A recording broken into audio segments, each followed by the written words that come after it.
Good evening, everyone, and welcome to Trades Talk with your host, me, Pop. All right, this is the most industrial stream on a Tuesday night. I'm going to keep making that claim until I'm proven wrong, but here we talk about the skilled trades, things that are going out there in industry, whether companies are shutting things down or starting things up. We take a good, hard, long look at it and see what is really going on. And we also hope that we encourage people to join the skilled trades because there is a desperate shortage, which we will see due to some of these articles later on. Well, before we get to all that, I'd like to say hello to you, David Glenn. Nice to see you. How's things in old Minnesota? And James. How's things in Michigan, James? Good to see you guys here. Anybody else who's lurking and listening, hey, don't be afraid.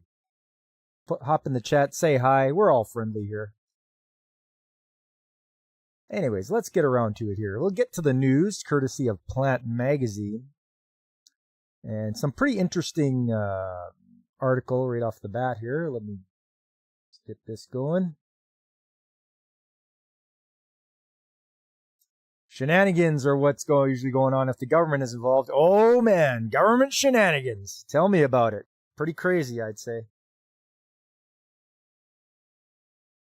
All right. Well, first thing I saw on here, Nissan slashes 15% of its global workforce as the Japan automaker sinks into losses. I thought they were going to merge with Honda, but I guess that kind of fell apart. Let's see what it says here. Nissan is slashing about 15% of its global workforce, or about 20,000 employees, as the Japanese automaker reported a loss Tuesday for the fiscal year that just ended, amid slipping vehicle sales in China and other nations and towering restructuring costs. Nissan Motor Corp said it will reduce the number of its auto plants to 10 from 17. Under what is called its recovery plan to carry out decisive and bold actions to enhance performance and create leaner, more resilient business that adapts quickly to market changes. Well, obviously not quickly enough if they have to do something desperate like this. It did not say which plants were being closed, but confirmed the closures will include factories in Japan. Hey, Veritax, how you doing, man? Good to see ya. We have a mountain to climb, its chief executive Ivan Espinosa told reporters, stressing the task will not be easy, requiring discipline and teamwork. Starting today, we build the future for Nissan. The job cuts are to be done by March 2028 include 9,000 headcount reduction announced last year. Nissan also previously announced the scrapping of plans to build a battery plant in Japan. Espinosa, who took the helm earlier this year, said the latest plans followed a careful review of operations to align production with demand, including coming up with market and product strategies. Nissan will also leverage its partnerships, such as the one with Renault of France in Europe and Dongfeng Nissan in China, he said. The Yokohama-based automaker said U.S. President Donald Trump's tariffs on auto imports also hurts its results. Yeah, well, you can do something about that, Nissan. I think you're just too late to the table. You didn't see this coming, or you did and you just didn't care. Nissan racked up a loss of 679 billion yen for the fiscal year through March, down from its 426 billion yen profit recorded the previous fiscal year. For the latest quarter through March, Nissan recorded red ink totaling 676 billion yen. It also said its recovery plan includes trying to reduce costs by 500 billion yen compared to current costs. Okay. Maybe you should have been trying to cut costs all along. As new management, we are taking a prudent approach to reassess our targets and actively seek every possible opportunity to implement and ensure a robust recovery, Espinosa said. All employees are committed to working together as a team to implement this plan with the goal of returning to profitability by the fiscal year 2026. They want to turn it around in 1 year? Yeah, good luck. But Nissan Chief Financial Officer Jeremy Papin acknowledged the automaker faces serious challenges. Nissan did not give a profit projection for the fiscal year through March 2026, citing uncertainties.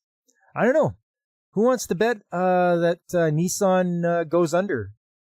It could happen, or they'd get bought by somebody.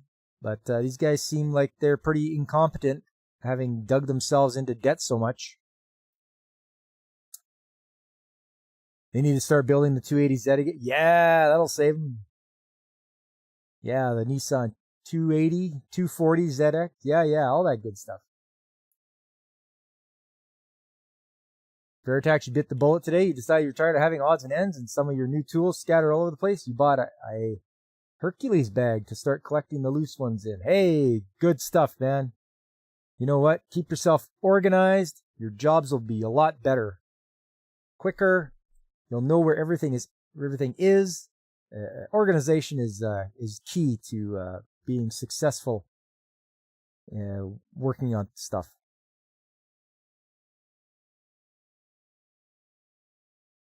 Even David used to carry a tool bag once upon a time. There you go. So troubles for Nissan. They're closing plants and they have losses. They're getting rid of 20,000 people. So they only have themselves to blame. Maybe it's not this current leadership group, but the guys before them. Yeah, those guys are to blame because they were useless at running a business. So I wouldn't be surprised if Nissan just either gets bought or they just disappear completely. But we'll see what happens. I know there'll be some story in the future about it, and we'll be like, we were right, or oh, didn't see that coming.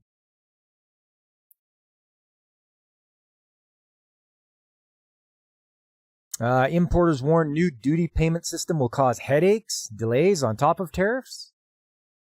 Well, let's see what this has to say.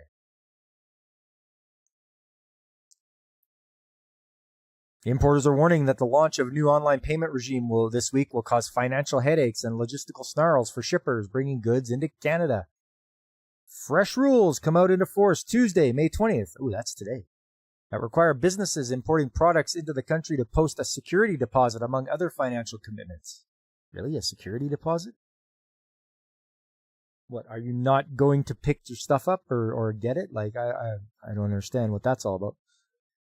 As of last week, only about 30% of the country's more than 190,000 active importers had registered with federal authorities to do so, according to information provided to customs brokerage groups by the Canada Border Services Agency and obtained by the Canadian press. It's going to be an absolute mess, said Lisa McEwen, co-owner of customs brokerage firm Hemisphere Freight.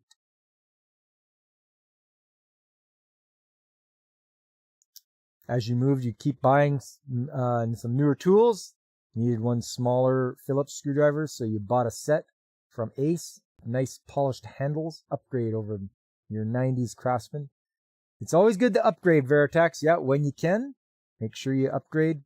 Some of those old tools are really good, though. They may not look, aesthetically pleasing, but they're probably tough as nails.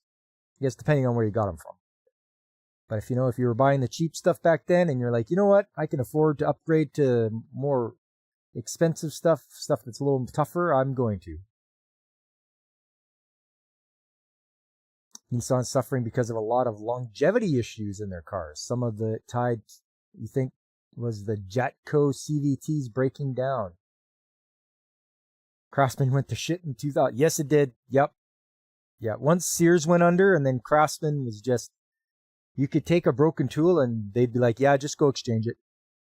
Now it's like pulling teeth trying to get a tool that was broken.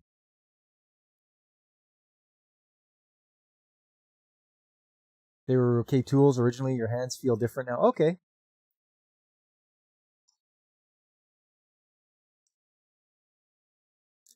So until now, importers have enjoyed a stream of release prior to payment, RPP, where goods are cleared at the border without taxes and duties being paid immediately on entry. But the new RPP rules require a cash deposit or a guarantee known as a surety bond to secure release, ushered in under a new online portal for border tax and tariff collection. The stricter regime known as CARM aims to make sure the government can collect even if the shipper fails to come up with the cash, such as in bankruptcy cases. New importers are already going through so many hoops with this CARM and getting registered. Each of those things are a cost and a hassle, and that impacts the cost to consumers. Nissan get acquired, maybe half by Mazda, half by Mitsubishi. I don't know, Veritax, maybe. Wouldn't that be something? I'm sure there's a company out there that could acquire them and just cut the fat and try to get rid of all that debt that they have accrued.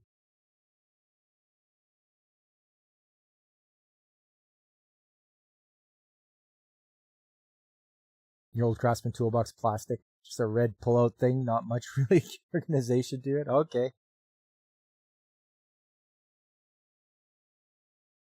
The deposit comes on top of tariffs facing many shippers for the first time this year after U.S. President Donald Trump set off a trade war. One of McCune's clients recently found she owed $32,000 in duties on a $150,000 shipment of light fixtures. Others who ship in clothing, beauty products, and air conditioners have also been hit hard. The higher tariff can mean bigger customs bonds or cash deposits under the new payment system, since the tallies are calculated based on the monthly taxes and fees owing on shipments. Some took issue with those metrics. For those who haven't posted a bond, the cash deposit is based on the largest of a company's monthly loads over the past year, said Winnipeg-based customs broker Alan Dewar. My highest month was $5,000 in taxes and duties, but every other month is like $100 because I just do a lot of business around Christmas, he said, citing the example of a client. That $5,000 comes out of my cash flow to just sit there until I decide to close my business. Importers who fail to enroll will have to show up in person and pay duties and taxes on the spot. We're already seeing disruptions to supply chains and cross-border trade. Now is not the time to push for these changes, said Corrine Pullman, head of advocacy at the Canadian Federation of Independent Business, in a release this week. Small importers, especially those importing only once or twice a year, would rather have an option of paying with a credit card on file than provide a cash deposit or buy a yearly security bond. The federal government's digital platform for paying duties, called the Canada Border Services Agency Assessment Revenue Management Project, or CARM, marks a broader effort to streamline the old paper-based process that customs officials relied on for decades. Sounds like extortion. That's right, David. Yeah. Hey, you pay us now and maybe you get the goods, huh? The agency has said the portal will smooth out cross-border transport by offering tens of thousands of shippers direct access to their information and a user-friendly platform for submitting documents while shoring up enforcement. Though only a minority of importers have enrolled in the RPP portion, those that have signed up account for more than 80% of goods brought into the country, according to the CBSA. The agency has reached out with repeated reminders about rules and deadlines phased in since April 2024. What's up, DJ Ronnie G? You're getting fluffed? Or we're getting fluffed? I don't know. You're on your way home, DJ?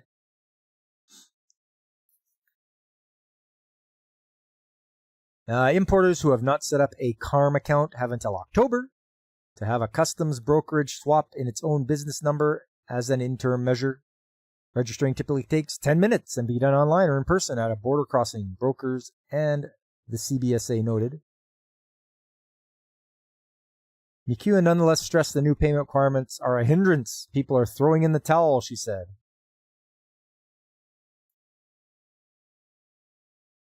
Oh well, I mean, if it just takes 10 minutes to get set up, just go and do it.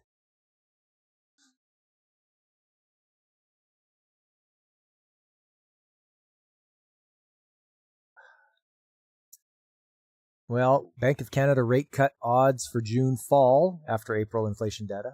Okay. Tariffs have changed Ontario budget approach, Ford says. I really don't care about Doug Ford, so I'm not going to talk about that. Not fluffed, wrong industry.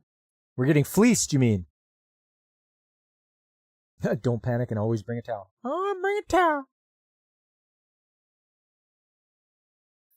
DJ just got home. Good, man. Good. Home safely. That's good. So that's it for the news from Plan Magazine. Let's move along here. This is from CTV News, which is from Windsor, so it's Ontario. CTV is like a national news. And it's, what was there? It's illegal. Safety concerns in the skilled trades. Okay, here we go. Safety concerns. Windsor West MPP Lisa Gretzky. Can't be. Not related to Wayne Gretzky, the hockey player. Can't be. Maybe? Anyways. Lisa Gretzky is calling on the provincial government to address a list of concerns in the skilled trades. She says there is a proliferation of workers who graduated from a skilled trades college program but don't yet have their apprenticeships, and they are working on job sites unsupervised and doing electrical work. Oh no! Well, that's idiotic, first of all. You need at least a supervisor or somebody on site to watch over them, and if they're electricians, they can do electrical work, but anybody else doing electrical work is just an idiot because you're going to get killed. Never mind it being illegal. You're going to get killed from it. Nepotism? Could be. It's just so funny. It's like, well, it's not a very common name. It's not like Smith, right? Gretzky.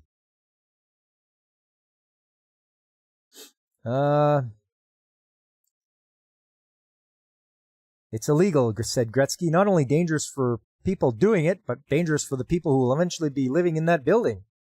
She says these workers often get paid minimum wage. Okay, well, that's their own damn fault. You don't go and work for an employer who's not going to pay you if you're doing trades work. You don't get paid like a tradesman should be. You got killed twice last week. You got better. Or got better. It's more profitable if an owner can take a bunch of unregistered people and put them to work, said Carl Lovett, business manager of International Brotherhood of Electrical Workers, Local 773. That's what we're trying to fix in Ontario. Gretzky says the province needs monitor and enforce. This is terrible. This thing is written so terribly. Gretzky says the province needs to monitor and enforce the crisis before a tragedy hits. Enforce the crisis before. This doesn't make any sense at all. One death or injury on a workplace or on a work site is one too many, she said. The Ministry of Labor has not provided comment. Killer headache. Is it like being turned into a newt? Turn me into a newt. I'll go better. Jeff Caillou, a master electrician, licensed electrical contractor and small business owner, says not only are graduates not being paid appropriately for their work, but hours aren't being accounted for towards completing their mandatory appreciation of 9,000 hours. That's a lot of hours. I mean, millwrighting, I think we just need 2, 4. Yeah, okay, we need 8,000. They need 9,000. Okay. Hey, Ars, how you doing, man? Good to see you. I had an apprentice that worked in the industry for another contractor and worked for 2 years doing this stuff and never got registered, said KO. 2 years of experience he doesn't get credit for. Now he's starting at square one. Yep, that's the thing too. If you're an apprentice, stand up for yourself. Don't do sketchy stuff like this. Make sure they sign your book, because every apprentice gets an apprenticeship book. It keeps track of everything you do. It gets signed by your journeyman. And it makes sure you can track your hours.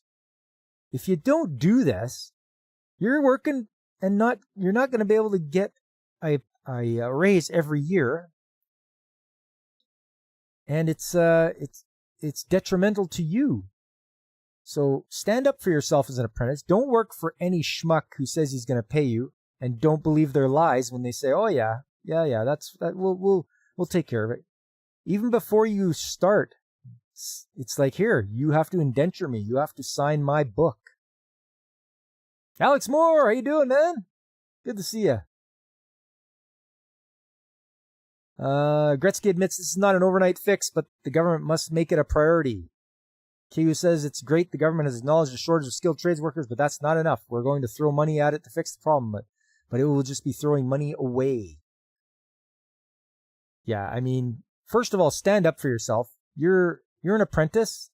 Don't go work for sketchy places, all right? That's number one. Work for a reputable contractor, reputable business. Don't get fooled. If they don't do something for you in a week, leave. It's like, here, sign my apprenticeship book. No, I'm out of here. Just leave. Forget it. Just go. You don't need that. It's gonna hurt you more than it's gonna help you. Yes, Alex, good point. Working for family too. Make sure there's paperwork. Yep, 100%. Not that your family's going to turn on you or anything, but there has to be a paper trail. You have to document your hours and the things that you've learned. It's all just administrative procedure. You follow that and you're good. Don't go to sketchy places. And yes, David, family can be sketchy sometimes. Because, they're like, oh, well, it's family, just, oh, I don't have to pay. You're just doing me a favor. It's family. We're close. You have to, and it's like, yeah, well, doing favors for family doesn't pay my mortgage. It doesn't pay my car payment. Anyways, that was a short article. Let's move along here. From Financial Sense. Skilled labor shortage. Why trade schools make financial sense in today's world. Not just in today's, but yesterday's, a decade ago, 2 decades ago, 3 even. If you pay me. Exactly. Yeah. Pay me, damn it.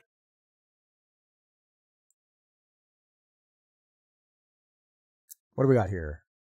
Curious about career paths beyond college? Jim Poplava and Doug Crawford discuss the growing appeal and advantages of trade schools versus traditional college. As college costs soar and skilled trades like electricians, plumbers, and auto technicians become harder to find, more young people are seeking alternatives that offer high pay, practical skills, and little debt. Crawford explains how his website, besttradesschools.net, helps students find trades programs by location and specialty, highlighting careers that often start with paid training and employer sponsorships. Many trades, such as welding and truck driving, can reach 6-figure incomes, and jobs are plentiful. Don't miss Jim Poplava's eye-opening chat with Doug Crawford on trade schools that pay well and start fast. Listen to the full interview above. No, we'll read the transcript instead.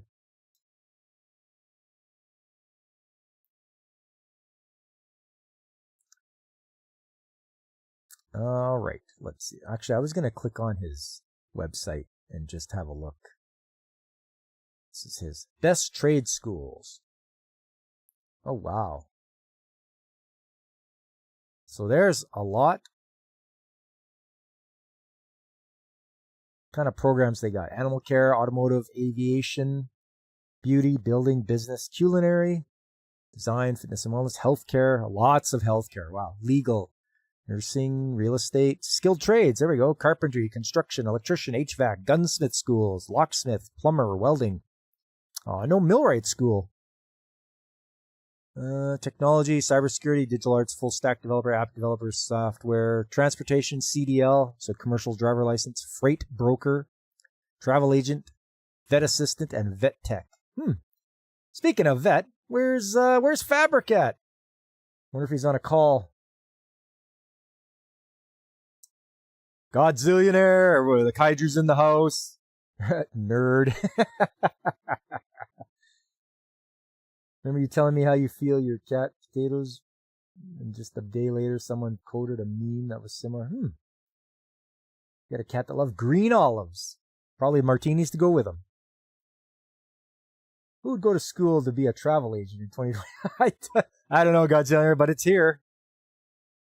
Automotive, animal care, aviation, business, technology, building, beauty, criminal justice and law, culinary, diving, arts and supply, healthcare, nursing, marine mechanic, social skilled trades. Oh yeah, they got machinist as well, welder, locksmith, plumber, refrigeration, HVAC. Remember I told you guys, HVAC is the good one.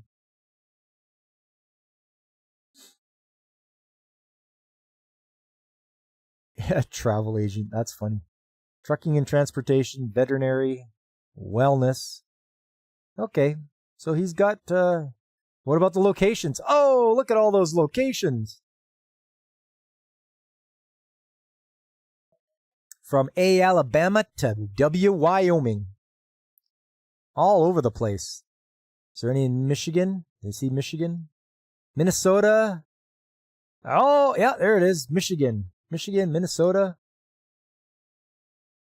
Yeah, marine mechanic. Hoorah. Yeah.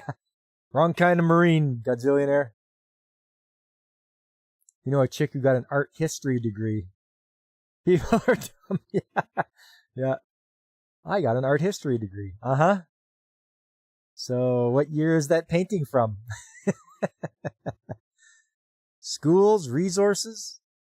There's a trade school guide. Okay, so this isn't a bad place. Video graphic design, video game design. Those are hot careers they got going on. Video game programming, medical assistant, travel agent. Travel agent's a hot career apparently. They don't have any skilled trades in that list of hot careers.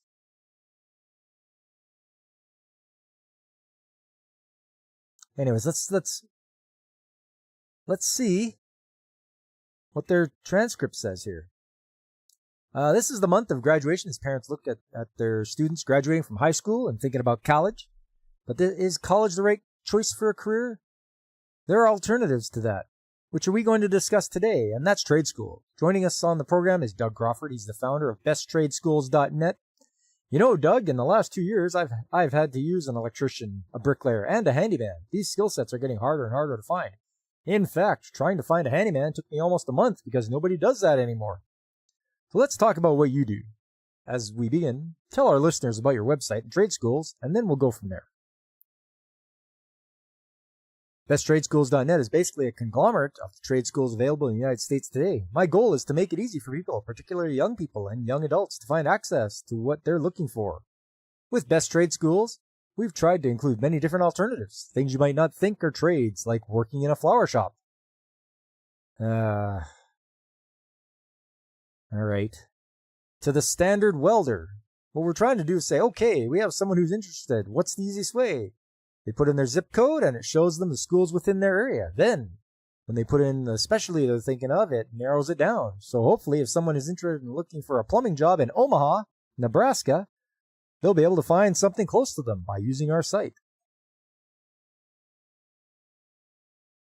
Yeah, I am reading the transcript, David, yeah. This will sound more and more scammy. Well, we'll see what happens, Godzillionaire. Now, on your site, you've got some of the popular career paths: graphic design, video game design, medical assistant, travel agent. Let's make these the most popular career paths. Is it the wages? Is it that people enjoy working in these areas? Personally, I think it's something they're growing up with, particularly with game design. I could say that when I was a kid in the 60s and 70s, I would have loved to work with a sports team or something like that. That was a goal. And everyone wanted to do that job. So being in sports marketing, for instance, would be high on my list. Today, these kids are growing up playing these games. They love these games, and they think, I could make these games. Same goes for graphic artists. What do you do when you're 6 years old? These kids have been growing up online. They see these websites. They see what they're doing, and they see the interaction, and they're interested in it. I think a lot of it is the newness to them versus what it is to us. To us, we see it as a game. And we're like, I could never be good at that game. These people are professionals at those games, and they think, hey, I can make a better game.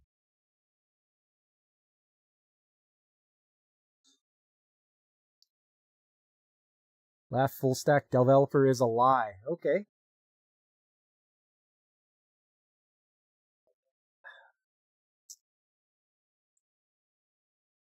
I was looking at your site, and you have 34 trades. One of them is a licensed practical nurse. I thought you had to go to a 4-year college to get a nursing degree. Tell me a little bit about this, because there's a growing need for medical help. In fact, a lot of hospitals and places like that are, in many ways, understaffed. So let's talk about that. What is this? It's for basic patient care and comfort. That's basically what an LPN does. The technical aspect, I think, is that an RN is much more trained, a registered nurse. LPNs help RNs, and they're very important to the patient experience. They work closely with the RN and the physician, but it is something you can go to trade school for and go right into a doctor's office to get that experience. Then, if that's where their goals go, they could move forward in their career, potentially heading into an RN program. But as far as trade school, that's what an LPN is. Yeah, you have quite a few medical specialties: medical assistant, nurse, patient care. There are a number of them listed here. One I thought was really surprising was a construction foreman, which makes 6 figures a year. Well, let's look at the realities out there right now, Jim. We are needing so many manufacturing and construction jobs today that these jobs are going to need somebody to help them do the work. You're going to need a leader. The construction foreman is that leader who coordinates those on-site workers. What are impractical nurses, right? Like, exactly. Well, they sure don't do the good job, that's for sure. Fabric, what's up, Fabric? We were just talking. I was wondering where you were. Thought you might have been on an emergency call or something. Should count our blessings that they all don't want to become intimacy coordinator. Full stack.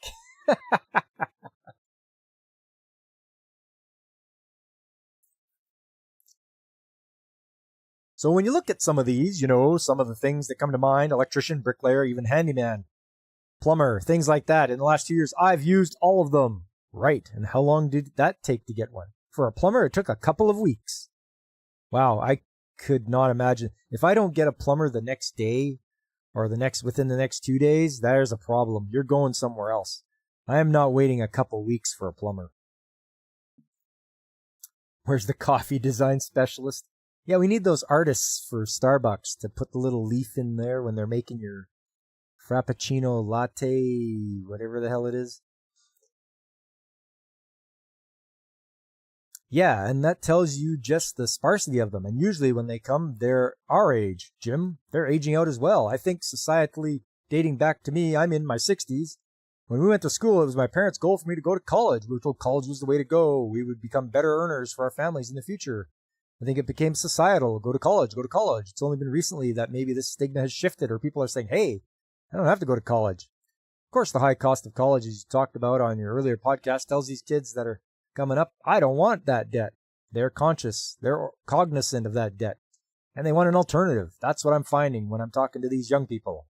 I'm doing a lot of interviews right now with young people, and in the process of becoming electricians, plumbers, and HVAC techs. One of the things I'm getting consistently is, I didn't want the debt. They can make a lot of money while getting their 2-year certification by working for an employer who is also sponsoring their payments to the schools to offset any costs they may have in their education. So it's a win-win for a lot of these kids who are willing to take these chances.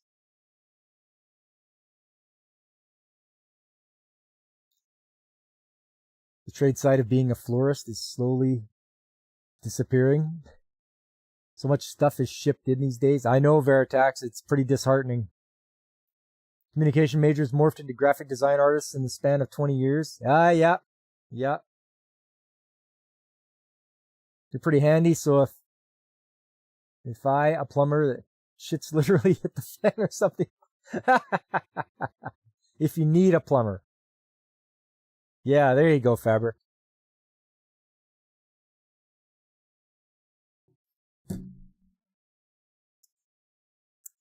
The thing that strikes me as I look at this is the cost of a 4-year private education. Even a state school is so expensive compared to going to a trade school and moving into the workforce. One thing that really strikes me is that a lot of these things, like factory jobs and trades, we outsourced a lot of manufacturing over the last 34 years with globalization. He's not wrong. That's what happened, you guys. We've gone over this before.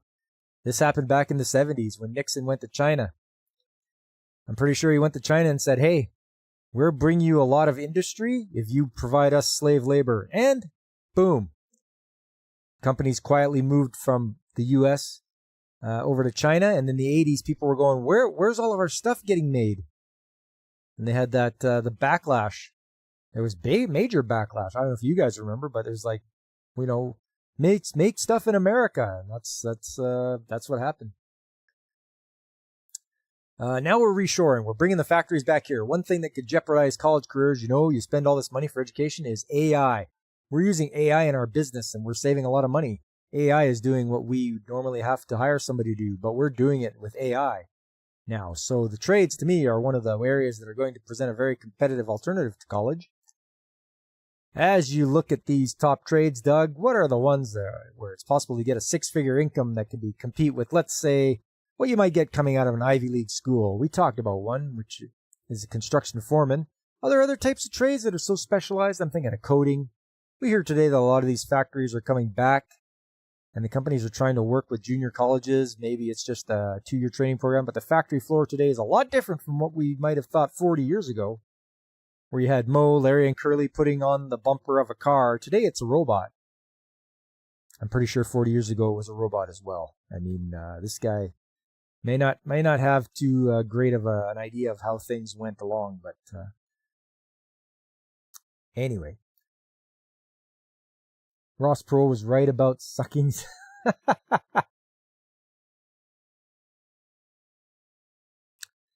As far as what the ultimate goals are, I can give you an example. One of my recent interviews with an electrician, he's 19 years of age, making $38 an hour plus benefits. And Jim's like, wow, that's $76,000 a year, not including his benefits. When you add in his retirement and medical, you're probably getting pretty close to that. That's for a 19-year-old kid who has 2 years before he gets his initial certification. From there, he could put in 2 or 3 more years to get a different grade of electrician. You could do buildings versus just a house, for instance. So they classify that as residential, commercial, and then there's industrial electrician. It's very difficult for a commercial and residential electrician to come and do industrial electrician stuff. It's way different. So there's a steep learning curve. So this guy, he's not getting the terminology right, but he knows that it's different from industrial to residential.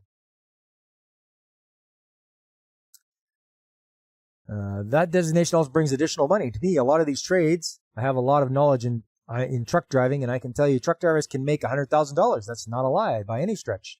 The goal for any truck driving company is to pay their drivers that because it's just so hard to get them. And there's shortage of truck drivers right now, Doug. You said this before here, but you're still amazed that a guy you worked with as a cook walked into an electrical union office, said he wanted to be an electrician, and walked out with a job. Wow, that's crazy, David. Just read in there, yeah, I want to be an electrician. Okay, you're hired.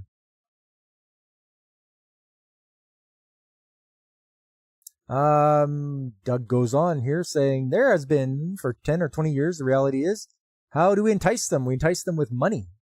They also take on great responsibility because they're driving 80,000 pounds across the country.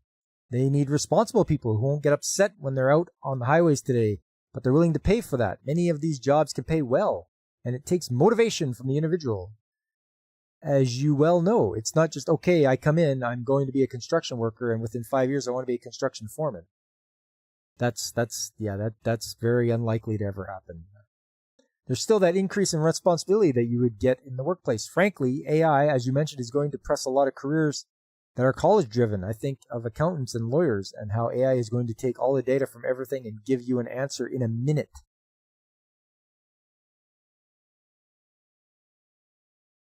The reason you say full-stack developer is a lie is a lot of people say they want this, but they don't know all these other things that often aren't part of the skill sets. True, Veritax, yep. You wish you knew that was possible when you were in your 20s? David, yeah, I know. There's a lot of things you look back on and go, man, I wish I did that when I was younger.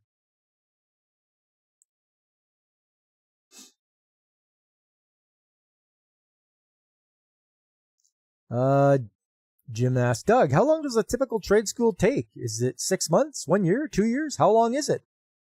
Depends on what you're looking at, but I would say typical is 2 years. You can certainly get into something like medical coding that takes maybe 8 to 12 weeks, but those jobs aren't going to pay the kind of dollars you would get in a 2-year trade.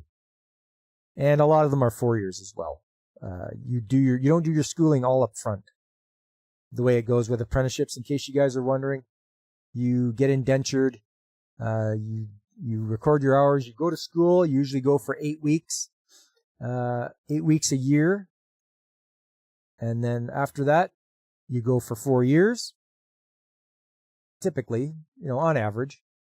And then after that, you're a journeyman at the end of it. So, yeah, this 2-year stuff he's talking about, I don't know about that.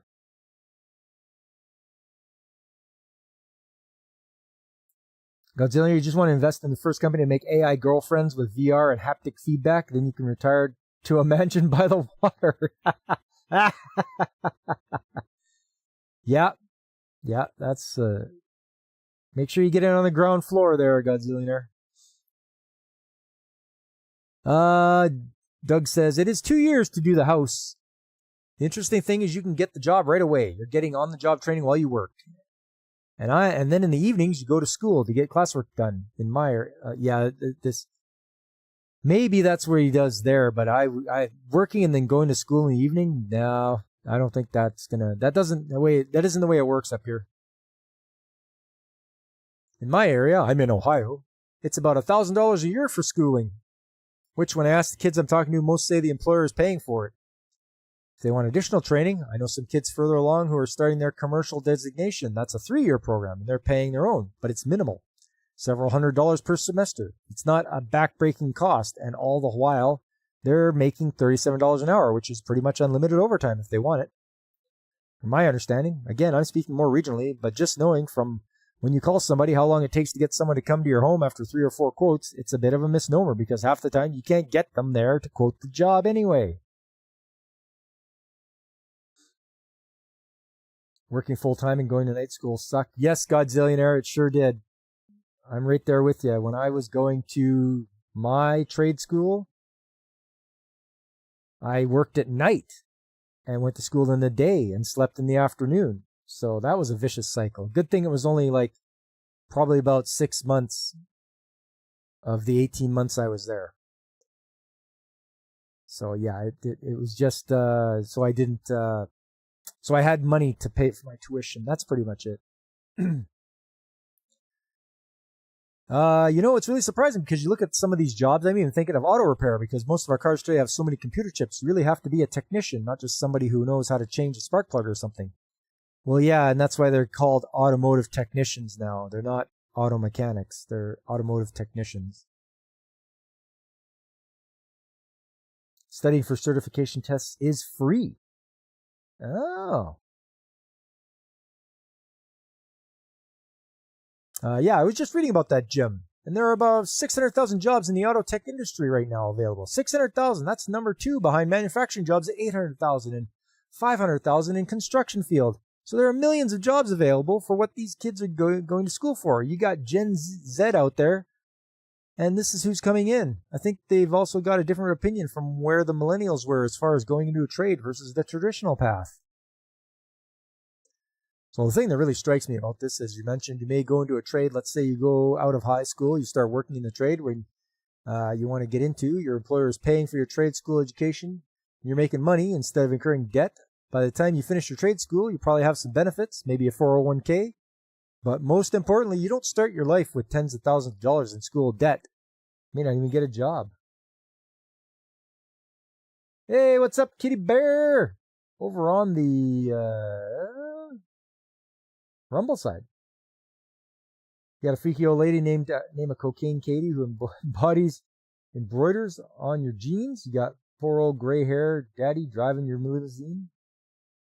Now it's all designed to blow our minds, but our minds won't really be blown like the blow that'll get you when you get your picture on the cover of the Rolling Stone. Oh, you're quoting lyrics, Kitty Bear. Oh, Kitty Bear. The cover of the Rolling Stone.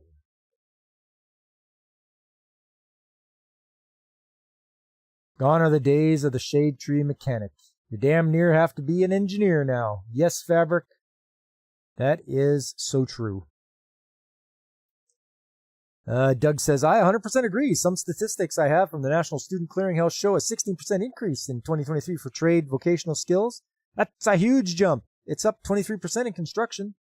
These kids who maybe traditionally were looking at college, but if they were being told, go to college, go to college. My sister, who's an advisor, is talking to many of her students, and they're definitely sending a lot of kids who don't know what they want to do or aren't sure what they want to do to trade schools, which are hands-on. They get an understanding of what the job is and whether they might like doing it. It's not like accounting where you might say, gee, I might want to be an accountant, but you won't know what it's like until 4 years from now. And then you might not like it. Another statistic I've been following on Gen Z is that they want to contribute. They want to say, hey, I helped build that store. I helped build that house. And that gives them satisfaction. There's a lot of that that's important to them for whatever reason. Being brought up totally digitized from birth, these Gen Zers want to see something from their work. They want to see that they helped, and they want to say, hey, I helped build that school, and I'm proud of it. I have a lot of personal contact with these people, and I can say that is by far a common theme among these kids. That's what you woke up to, eh, Kitty Bear? You slept on 4 hours. Wow. Man, oh man. You need more sleep than that, buddy. David, Dr. Hook, okay. They want to say a full stack developer can develop front end and back end, but it often doesn't include skills about deploying, maintenance, monitoring, databases, middleware, and all of all kinds. Yeah, David Glenn, we built this city. We probably built it on rock and roll, I'm pretty sure.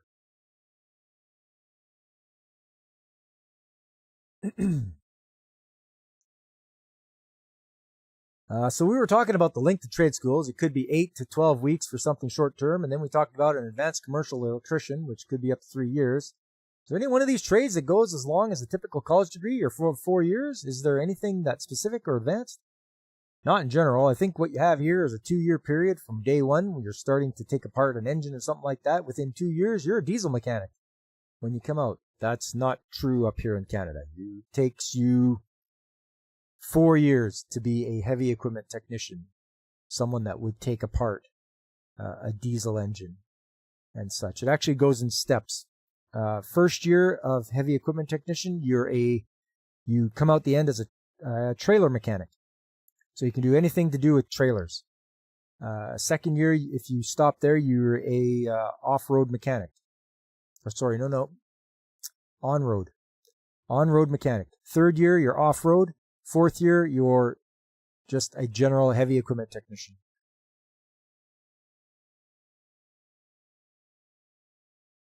It's almost 4 a.m. where Kitty Bear is.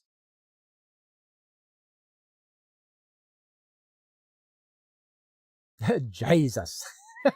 Yeah, no kidding, eh? Whew.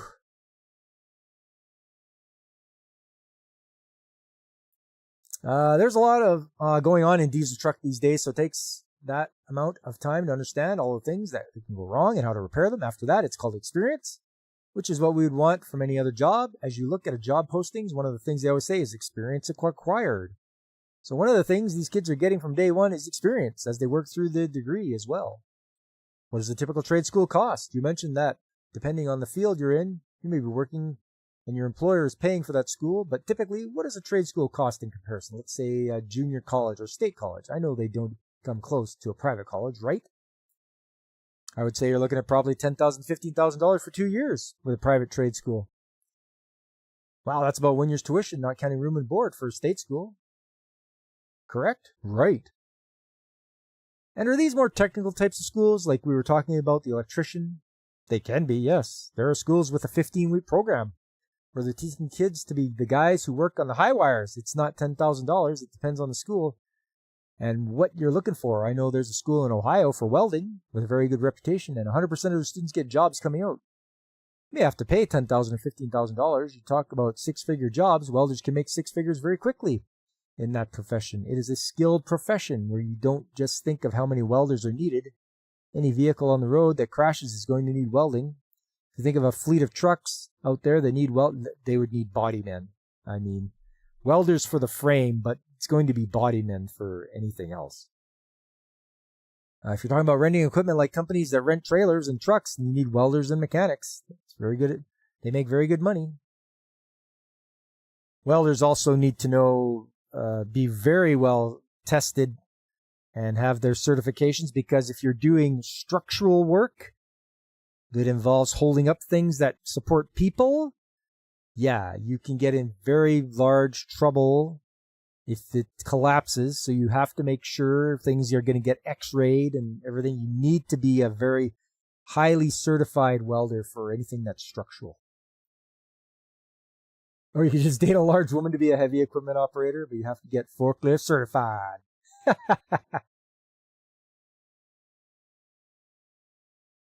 But how do these kids get experience if no one will hire or intern them? That's exactly why I do my clinic. Yeah, Fabric. So they should look for jobs that are hiring apprentices, first of all.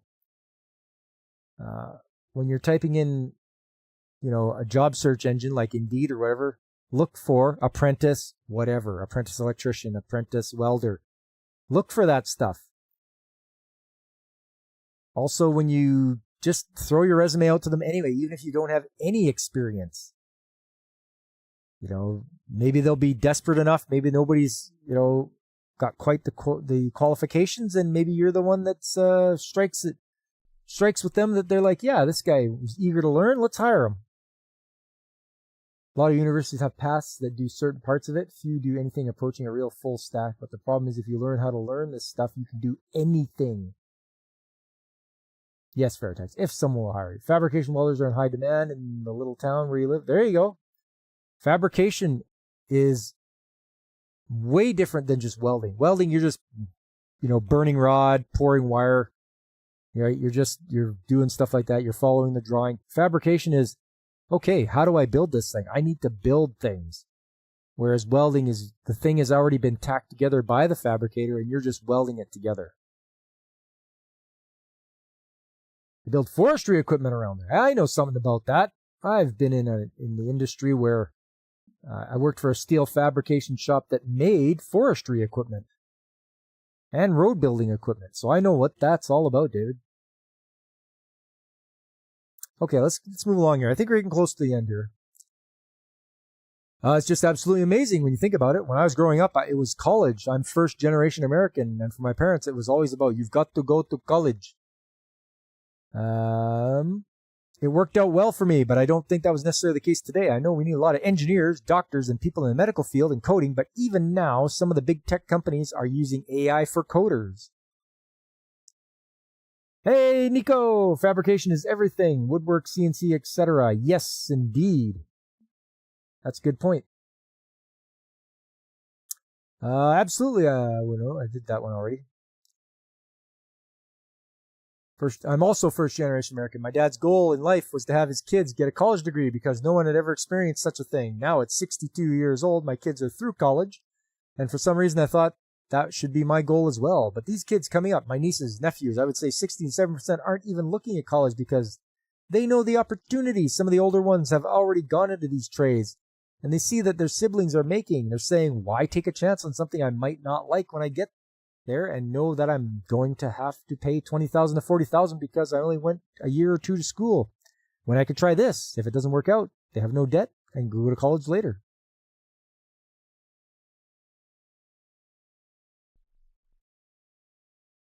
So Doug, take us through the process. A lot of times kids get out of high school and their parents just say, you're going to college. A lot of times these kids don't know what they want to be. So they might take general education if they haven't found a field, and they get a general liberal arts degree, and there's not much you can do with that. Take us through the process. A parent might want to discuss with their kids if they're graduating from high school, and maybe college isn't the best choice. I think a lot of this happens between the child and the parent and the school. The school has many resources. Most schools have counselors trying to help understand what these kids want to do, whether that's through a test, getting to know them, or going through a field trip where they find out they're more interested in this than going to school. But it does have to come from the individual. I know kids today, when you talk to them, you're familiar with these AP classes. So many of these kids are coming out of high school beyond freshmen when they go to college because they're taking these high-level classes. They're definitely knowing what they think they want to do. I want to be a doctor. I want to do something in engineering. They're taking these high-level courses and getting college credits for them. I think those people, not all, but I think they have a direction at an early age, which I didn't have when I went to college. I had no idea what I wanted to do. Schools are preparing the kids better for that situation. And is college what you want? And is it not what you want? If it's not what you want, here are a lot of options you have today. I think they're getting better at doing that. So maybe they're helping direct them where they weren't doing such a good job in the past. 48 years is a huge investment in this car. Yeah, Fabric. Yep. That's so true.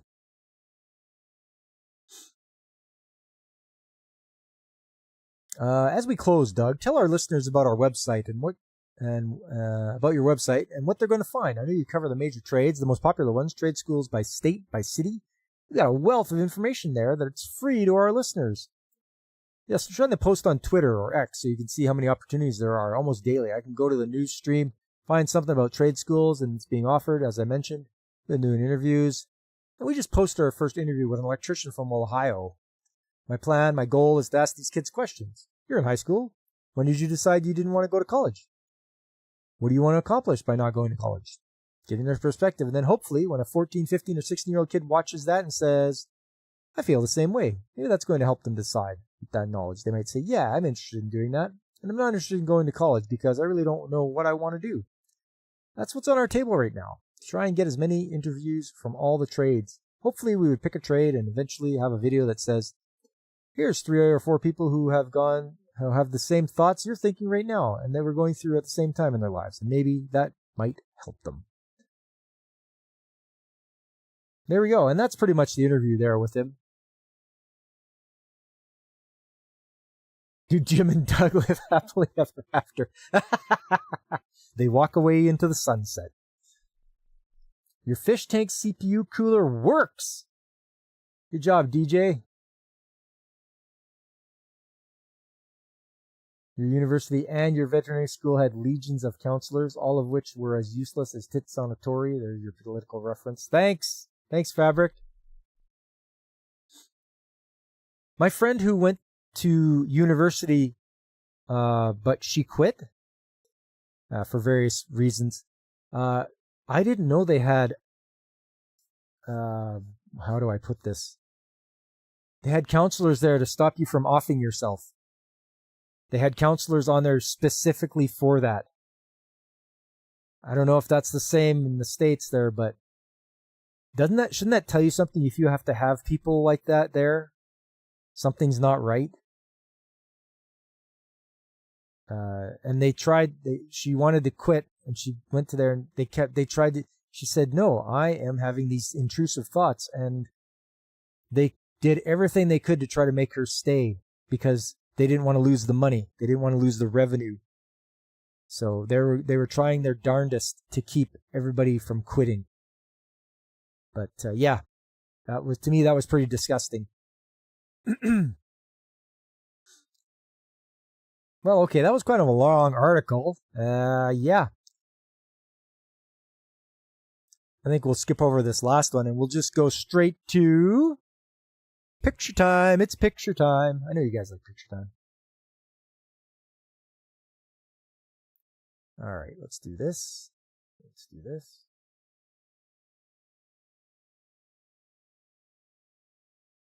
And of course, you did look at the title of the stream, didn't you?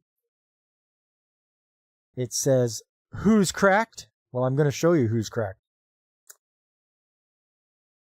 Mental health counselors on campus is a thing. All right, thanks, Nico. First off, we'll capture this here. Have a nice view of Liliel, cosplayed by Rivisa from 2.5 Dimensional Seduction. She's my new background screen. Do that. There we go. All right.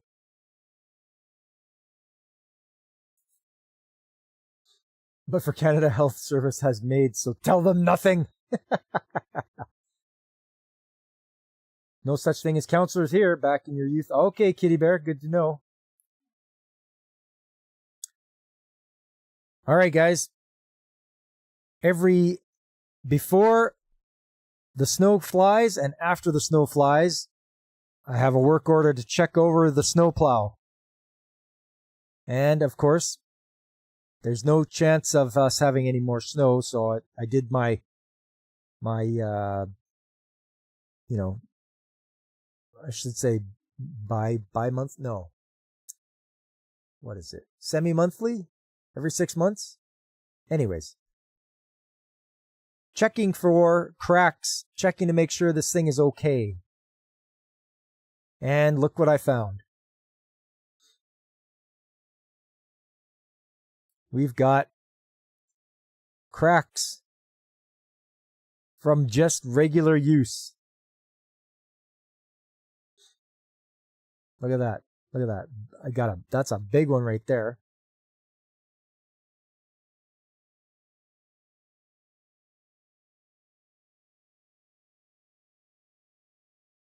There's one there.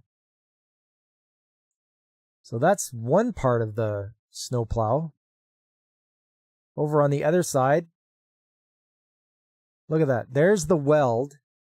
It cracked right beside the weld. I don't think it cracked through the weld. If it did, that's poor welding right there. That's not enough penetration. I don't know how they did it. And yeah, up here too. Just terrible. Yeah, so this is going to be a job for me. It's not a building or structural for a building or anything, so I should be able to handle it. I think I want to use some 7018 welding rod on this one. We'll have to run a grinder through it just to open up the crack a bit, clean it, right? That'll clean it out. Then we really want to push that in there and get some good, fill that hole up and get some deep penetration so it doesn't do that again. We don't have mental health counseling, but we have clan chiefs. You can tell them your problems and they tell you to have a beer and hey, that's solid advice there. Homer Simpson, hello, guidance counselor. I need some guidance. Hoagies and grinders. There you go, David. Maybe the wrong kind of grinder. There's another one on the other side. Look at this. Big vertical one. Got to clean that out with a grinder. And then fill it in. I don't know. Maybe I might even need some filler material. Snow's done, but the rain isn't. We've had golf ball sized hail yesterday and 55-mile-an-hour gusts. Whoa. That's Wyoming spring. Wow. Fabric. I don't care for the hail. Unrelated, Bob, do you need any license to do the work you do in Canada? Are you thinking like contractors license here in the U.S.? So I personally, myself, I will have a trades ticket. And that's good for the work that I do. Contractors need a license, but it's different from like my trades ticket. You haven't seen real snow in 15 years? With real snow, you mean a foot or more snow this winter? Is less than an inch of snow? Oh, consider yourself lucky, kitty bear. I get sick of it after like 2 months.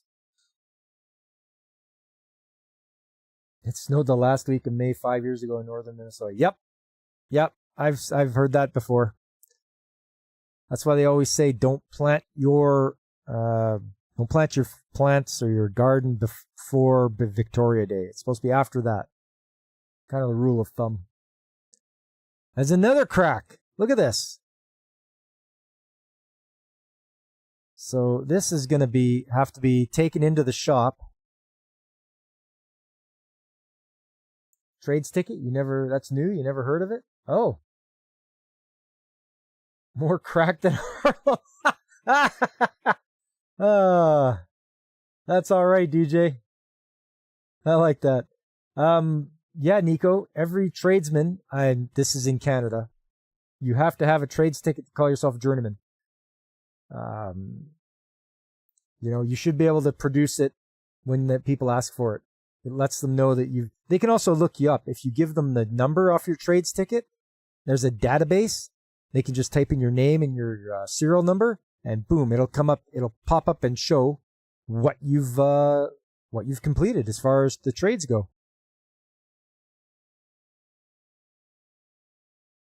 Did the last guy to use that snowplow try to destroy that bucket? Looks like he had a heck of wrong with plowing. Yeah, there's some guys are not very careful. They just go hog wild, and they are rough on equipment. I'll tell you right now. Very rough on equipment. So there it is. So all the cracks and everything are on this part. The part that connects to the actual blade. So what I'm going to do is we'll disconnect the adapter from the blade.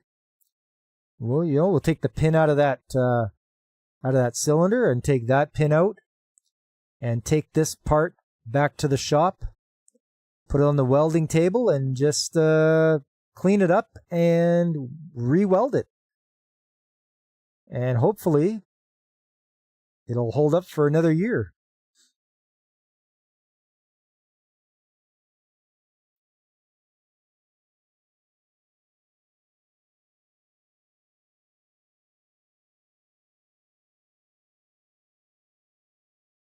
And that's when he cracked, Your Honor. last time you count on your robot to relay the show notes to you. Find summer hail to be fascinating. It's deadly. Like when it gets big, like golf ball size, baseball size, it's crazy. The damage it can do. How to dox me, trades tickets. You have to go. All right, Aris. Have a good one, buddy. Thanks for coming by. Good to see you. Guys, don't forget to check out Aris. He streams around here on YouTube and such. You can always check him out playing some games. You a cop? No, but I am a tradesman. Holds up ticket.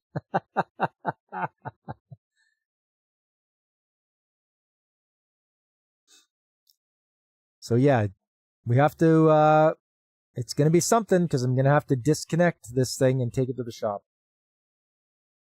Last time you had snow here, the neighbors and I pushed all the snow in the piles at the end of the street so no one could leave or enter our street. They came with a bulldozer to move the pile. Hey, bulldozer, there you go. And not just cracks, but this stuff too.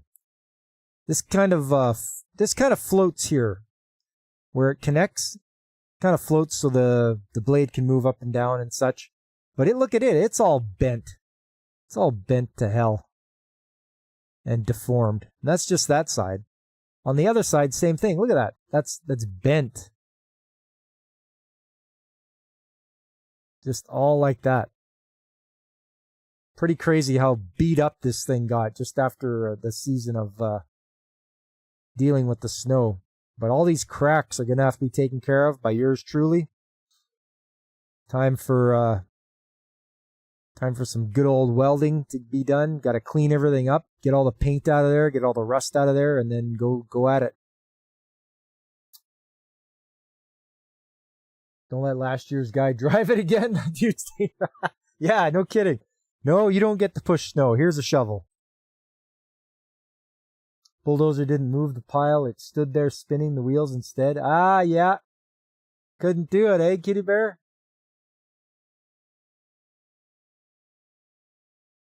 I'll drop a link before you leave. There you go. Who signed off on the initial purchase? I mean, we were looking at a couple of different versions, and this was the cheapest one. I think this one was like $9,000 for this snow. The one that was the deluxe model was like $16,000. But the plant manager at the time didn't want to pay that, so he was more inclined to pay the $9,000 for this one. I mean, I'm glad he got something at all. That shearing damage, that was intentional. I mean, some guys are hard on stuff. They just either don't care or they're just so vindictive and ignorant that they just decide they're going to do stuff like that. Got to close hailing frequencies? Hailing frequencies closed, sir. You should have got the deluxe model that doesn't come with free cracks. Yeah. You get what you pay for. I know. I wanted the other model, but man, they just didn't want to pay that. So yeah, got to groove this out and grab either a stick welder or a wire welder and just go to town fixing it back up. Because that's crazy how it broke right there. Like, there's where the weld starts. I swear it's cracked right down the middle. And that's just poor weld quality. It's got to be. Like, it's not even trying to hold together. It's such a clean break. Which is just wild to me. David's got a good point. Never cheap out on tools. That's right. Don't overpay, but don't cheap out on them. They are there to help you make money. So don't cheap out on them because they'll leave you in the lurch when you need them the most. And you don't want that. If you're working out there trying to make ends meet, trying to get a job done, the worst thing is having a tool let you down. It's going to be a pain to clean up. I know, Godzillionaire. Yeah, I wasn't too crazy when the boss was like, We can weld that up instead of us sending it to a welding shop. He's like, oh, we can do that. And I'm like, oh, okay, jeez. You paid $75K for your D9 and you always say buy nice or pay twice. Good advice, Fabric. Yeah, I agree 100%. Poor weld quality or crap design. Maybe a bit of both. Weld quality gets me though. Like if you look at this,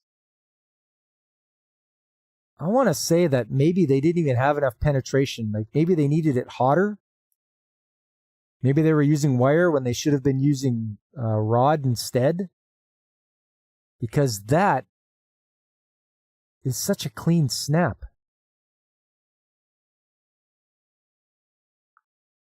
Your kids are rough on everything, it feels like, and when I try to teach them better ways, they just look at me like, why? Yeah, welcome to having kids, Veritex. They don't get it yet. That's the thing. Hopefully one day they will, but don't stop. Don't stop teaching them the way. You've had that D9 for 35 years and it's still solid. Of course, Fabric. Of course. You probably treat your stuff really well, too. I mean, who wants to call in a heavy-duty technician to come and repair your D9 just because you've been beating on the thing, right? Okay, David, you got to get going. Right on, man. Appreciate you coming by. It was good to see you again. We're going to be wrapping up here anytime, and it's pretty soon anyway. But yeah, that's what I wanted to show you. The snowplow got just kicked. It just got its teeth kicked in, like just crazy. What's up, B17? You just finished your concert. Nice. So yes, this thing, and you can see the cracks from here. I stood back pretty far to take this picture. And there you go. That is one big crack right there. So it's just another job for me, but I'll be getting a lot of welding done.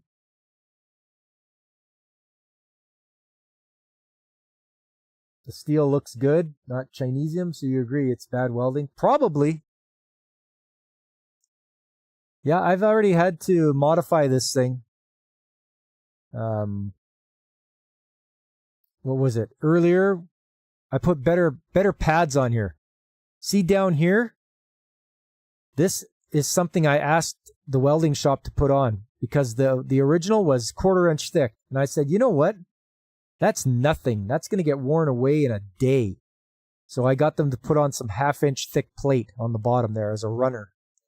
And that's an improvement. Just stuff like that.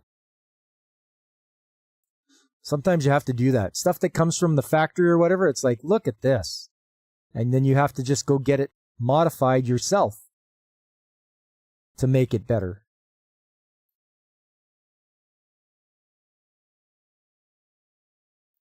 Oh, don't worry about his profile pic. It's okay. It's not anything terrible. Not anything you wouldn't see at the beach, really. Note that it cracked where? At one of the smaller, weaker parts of the entire device, of course? Yes. Holy Jehovah's Witnesses. Seeing it zoomed out, it's beat to death. You like that, eh? And that's one season, I think? Maybe it's second season. I'd have to check and see when we bought this damn thing. It's not old anyway. It can't be more than 2 years old. But yeah. Goes on the end of a skid steer. And we clear the snow with it. But apparently, it just gets freaking mangled.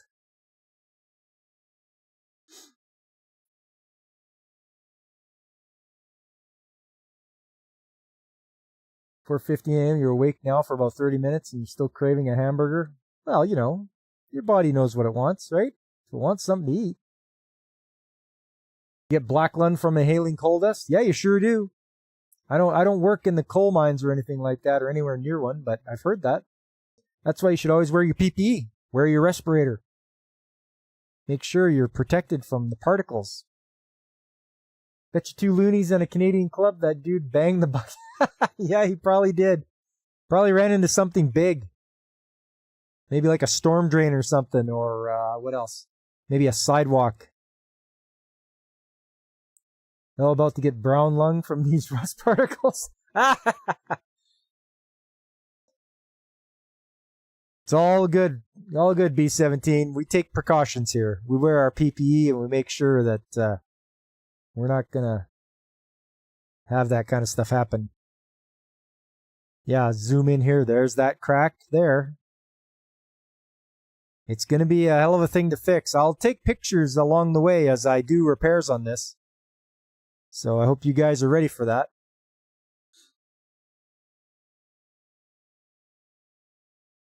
Kitty Bear Fabric wants to know where you get burgers at 4 a.m. in Europe. Is that an all-night burger place? Does they have the McDonald's?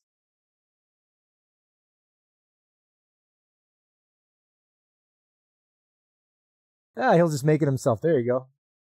Fabric has you thinking for the Flex Seal ad where he saws the bucket open. Yeah, good old Flex Seal, eh? He even seals up a boat. Anyways, that's what's cracked in my world. The snowplow just gets beaten to hell.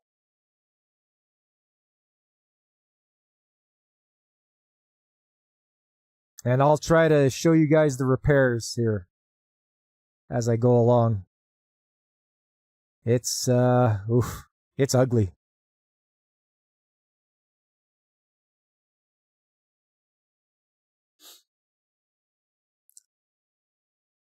All right, we're going to start wrapping her up here, fellas. Just want to thank all you guys that came out today. Like David Glenn, who had to leave earlier. James, it's always good to see you. Veritax. DJ Ronnie G, of course. And, of course, Aris, who had to leave already. Alex Moore, it's always good to see you. Who else? Godzillionaire, everyone's favorite kaiju. He was around. Fabric Folds, of course. And Kitty Bear. Who else was around? Anybody else? Nico, of course, B-17. Anybody else who is lurking and listening, I really appreciate you guys tuning in. You get to tune in to the most industrial stream on YouTube on a Tuesday night.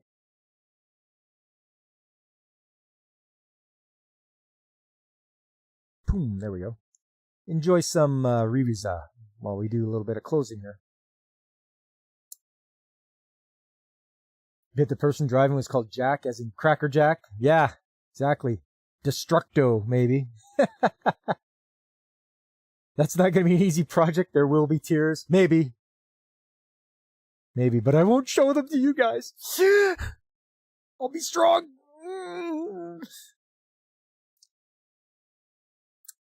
So yeah, guys, hey, please do me a favor, hit the like button, subscribe if you haven't already, or depending on who you're or which stream you're watching me on, like which service, follow, all that stuff. Hit the old thumbs up. Tell your friends, spread the word, let them know old Pop's here. And there's people I watch all the time as well, people like Pacific 414 and DJ Ronnie G, who was in the chat. Check out DJ's stream. He does the Monday show on Thursday. You can talk about tech, turtles, and astronomy with DJ Ronnie G. Get a Marine, 8 cigarettes, a few beers, and a wrench, and they'll fix it by the next few business days. Might cost a few lives. Probably. There's Brandon, the anime guy. He's playing video games right now, I think. I just stopped in there before I started my stream just to say hi and drop a like for him. There's Carl at the RNG Podcast. There's Tomby, Angry Canadian, Nerdporo Lifeform. There's everyone's favorite Penguin Punkwaddle. He dropped a video earlier today. some more Penguin positivity. And don't forget Infinite Metal. Very enjoyable streamer, plays retro games, has an undead Dragon Lord. He's a funny guy. I enjoy watching Infinite stream. And thanks for dropping the link there, DJ. Ours will be streaming tonight, so you can tune in and see what he's up to, see what he's playing. Coming up on Saturday, Retro Game Day, more Penguins of Madagascar. That's right, cute and cuddly, boys. Make sure you stop by. We're going to see if the Penguins can achieve their goal, complete their mission. We'll see if Rico, does more kaboom. And of course, don't forget Skipper, the leader of that ragtag band of crazy penguins. Yes, DJ, waifu. She's a good waifu. You want to watch a good show with waifus in it? Watch 2.5 Dimensional Seduction.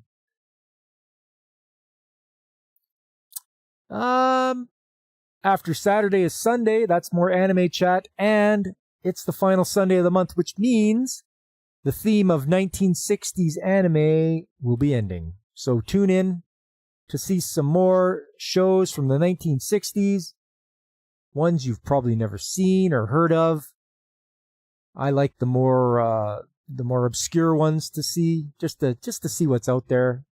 And there's some pretty damn good ones. And some are in color. So stop on by to watch some 1960s anime. Finally, we circle around again to Tuesday. More trades talk. More articles on shortage of the skilled trades. More pictures and videos from me. You guys can learn more about the skilled trades. Ask your questions. I will try to provide the answers as best as I can. And, I hope we all have a good time. There you go. There's DJ Ronnie G's link. Make sure you tune in to DJ Ronnie G, a good streamer. You'll always have a good time when you're on DJ's stream. And hey, he's from New York. He's streaming here, So you gotta go in there and be like, hey, yo, DJ, you're streaming here. All right, fellas. Well, that is it for me tonight. I had a good time. Oh, Kitty Bear tells me Brandon just ended. Oh, darn. Oh, well. Hope you guys have a good night. I had fun. I hope you did too. And I hope to see you guys on the weekend. Until then, I've been Pop, and I am signing off.